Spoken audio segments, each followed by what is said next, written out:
Oracle license audits are not routine. They're revenue recovery exercises disguised as compliance checks.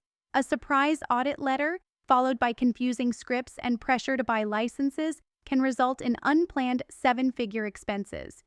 But here's the truth. Oracle audits can be managed and negotiated if you prepare. Whether it's Java SE, database options, or virtualization usage, Oracle's goal is often to generate revenue, not just ensure compliance. In this series, we break down the top 10 Oracle audit defense strategies every CIO, procurement lead, and ITAM manager should know. From tightening your records to pushing back on audit scope, these strategies will help you reduce risk, maintain control, and avoid giving Oracle an easy payday. Let's start with the first and most critical step. 1. Maintain detailed records of deployments and entitlements. Audit defense starts before the audit notice ever arrives. If you don't know what you've deployed or what you're entitled to use, Oracle holds the upper hand. Solution: build and maintain a license inventory that ties each Oracle product to contract entitlements and deployment details, servers, cores, virtual environments, user counts. Include any special contract terms like unlimited rights or virtualization carve-outs. With this data ready, you can respond confidently and avoid scrambling under audit pressure. 2. Conduct periodic self-audits using Oracle's tools. The best way to prepare for an Oracle audit? Run your own. Oracle's LMS scripts can be downloaded and used internally to simulate what Oracle would see. Solution: run the tools regularly, annually at a minimum, and compare the outputs to your entitlements. Identify gaps early. You can disable unused options or reallocate licenses quietly before Oracle gets involved. Internal audits are your safety net. Fix issues on your own timeline, not Oracle's. 3. Scope control. Know your contract and limit audit scope. Oracle will often try to audit everything, but your contracts define what they can actually review. Solution: push back on overreach. Review your contracts and only allow audits for entitled Oracle programs. Limit the audit to the specific products listed in the notice. Don't let Oracle include unrelated environments, business units, or products without proper rights. Controlling audit scope reduces risk and protects your internal teams from unnecessary exposure. 4. Don't overshare data or future plans.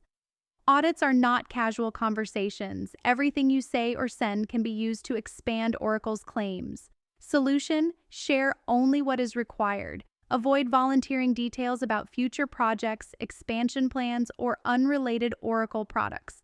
Don't say things like, "We plan to deploy new Oracle apps soon." That opens the door for pressure tactics. Stay factual, precise, and within scope. Less is more. 5. Run Oracle's audit scripts in a controlled manner. Oracle provides audit scripts, but they don't run them. You do. That's a critical opportunity. Solution: run all scripts in a test environment first. Review the outputs for accuracy. Explain anomalies before submission. If a script falsely shows you're using a feature, say partitioning, investigate before sending the data. Never hand over raw outputs without review. This step alone can drastically reduce Oracle's audit findings. 6. Document and fix issues. During the audit, you're allowed to remediate during an audit. That means fixing misconfigurations, disabling unused options, or cleaning up old accounts before the final report. Solution: take control. If Oracle flags an issue, act fast. Document the fix, remove any unnecessary access or installations, and clearly communicate that to Oracle. In many cases, they'll focus on current compliance rather than retroactive punishment, especially if you show intent to remediate proactively. 7. Leverage contract terms. Know your rights. Oracle's audit team often relies on policy, not contract language, but policy isn't binding, your contract is. Solution: know your agreements inside out. If Oracle claims your failover server is unlicensed, point to the 10-day DR clause. If they demand you license an entire VMware cluster, but your contract is silent on virtualization, you have legal ground to challenge. Contracts are your strongest defense. Make sure you know what's in them. 8. Negotiate the resolution. Don't accept the first findings. Oracle's audit reports are rarely final. They're opening offers. Solution: challenge the numbers, clarify misunderstandings, then negotiate commercially. Oracle may accept a cloud deal, ULA, or license purchase at a discount to close the audit. Push for waivers of back support fees or penalties. The goal: fix the compliance issue at the lowest long-term cost, not just pay Oracle's inflated invoice. 9. Time your settlement and use quarter-end pressure. Oracle's audit teams work with sales, and sales has quotas. If you're negotiating an audit settlement, timing matters. Solution: use Oracle's fiscal deadlines, quarter ends or year end, as leverage. Don't be rushed, but if a good deal is close, closing it near Oracle's Q4 deadline could unlock deeper discounts. One client saved 25% just by stretching the negotiation past quarter end. 10.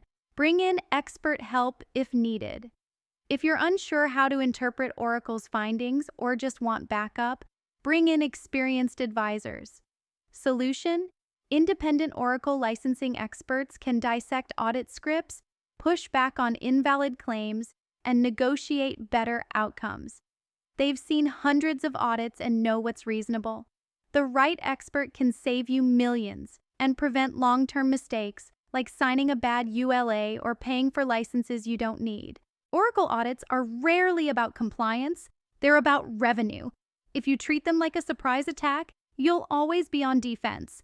But if you prepare, maintain records, self-audit, and know your contracts, you gain the upper hand. Companies that push back smartly, control audit scope, and negotiate aggressively routinely reduce audit demands by 50% or more. And more importantly, they avoid overbuying to make the audit go away. The goal isn't just to survive the audit, it's to come out with your budget, license position, and reputation intact. Need help navigating an Oracle audit or preparing a defense strategy? Redress Compliance is the leading independent firm for Oracle license audits, compliance reviews, and audit settlement negotiations.